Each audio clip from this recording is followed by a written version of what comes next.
Japanese വാഹന ബ്രാൻഡായ യമഹയുടെ 2025 ഫെബ്രുവരിയിലെ ഇരുചക്ര വാഹന വിൽപ്പന കണക്കുകൾ പുറത്തുവന്നു. കഴിഞ്ഞ മാസം യമഹ റേസിഡ് ആർ കമ്പനിയുടെ ഏറ്റവും കൂടുതൽ വിറ്റഴിക്കപ്പെട്ട ഇരുചക്ര വാഹനമായി മാറിയിരിക്കുകയാണ്. ഈ കാലയളവിൽ യമഹ റേസിഡ് ആർ മൊത്തം 14,010 യൂണിറ്റ് സ്കൂട്ടറുകൾ വിറ്റഴിച്ചു.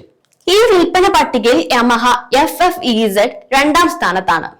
മൊത്തം 9,580 യൂണിറ്റ് വിറ്റു. ഈ വിൽപ്പന പട്ടികയിൽ യമഹ MT 15ാം സ്ഥാനത്താണ്. മൊത്തം 9,490 യൂണിറ്റ് മോട്ടോർ സൈക്കിളുകൾ വിറ്റിട്ടുണ്ട്.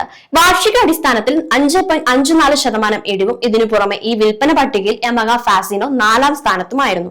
ഈ കാലയളവിൽ യമഹ ഫാസിനോ മൊത്തം 7,938 യൂണിറ്റ് സ്കൂട്ടറുകൾ വിറ്റു. വാർഷിക വളർച്ച 2.98%. യമഹ R15 വിൽപ്പന പട്ടികയിൽ 5ാം സ്ഥാനത്താണ്. യമഹ എറോക്സ് 6ാം സ്ഥാനത്തും 7ാം സ്ഥാനത്ത് യമഹ R3 MT-03 ആയിരുന്നു.